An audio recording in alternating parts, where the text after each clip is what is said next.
BFM 89.9. Good morning, I'm Melisa Idris. Welcome to the morning headlines. Today is Friday, the 18th of July. It's a date that we're not likely to forget anytime soon.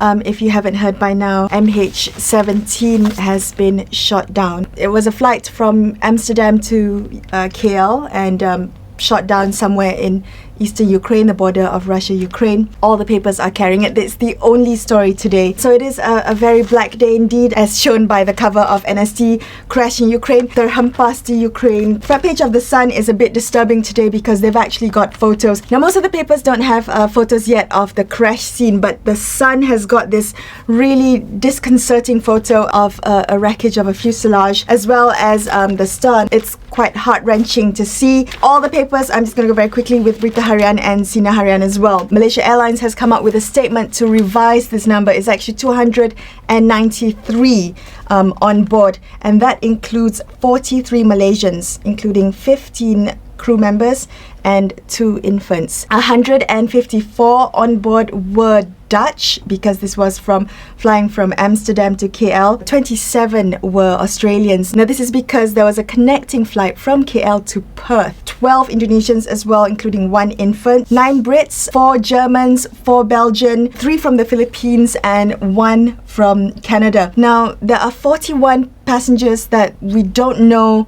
where they're from yet. That's because Malaysia Airlines says that they're not going to release the passenger manifest until they notify the next of kin. So we'll wait to find out what the nationalities of those 41 passengers are. So at this point in time, I think everything depends on getting the black box and finding out who's responsible for shooting down MH17. Right now, everyone's pointing fingers. The Ukrainian military is saying it was pro-Russian separatists, and Putin is saying they had nothing to do with it. It was all Ukraine's fault.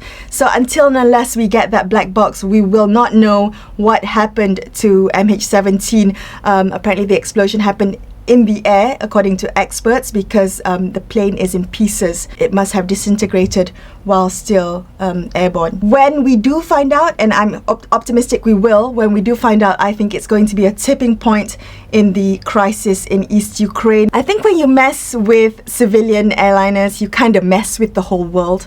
You know, the whole world feels it. So I think this is going to be a tipping point. We personally have been so far removed from what's happening in Ukraine with Russia, Ukraine, and Eastern Ukraine, that this is really just drives the point home. Now we care, right? We thought it couldn't hurt us halfway around the world, but now it's just brought this so close to home. It's affected us all here. And I think just 4 months, 10 days after MH370, we're still raw from that.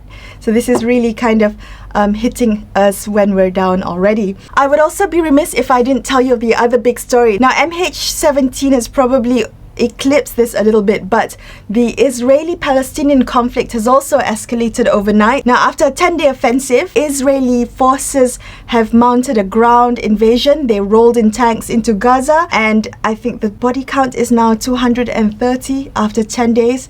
So I think it's a day of really bad news, and I'm hoping it gets better over the weekend and the weeks ahead. I hope that we find out more about what happens with MH17, and I won't leave you with a word of the day today, because for me there are no words. I can't come up with the words to describe the tragedy of this event. So I shall leave you with that. Come back and join us next week for more morning headlines.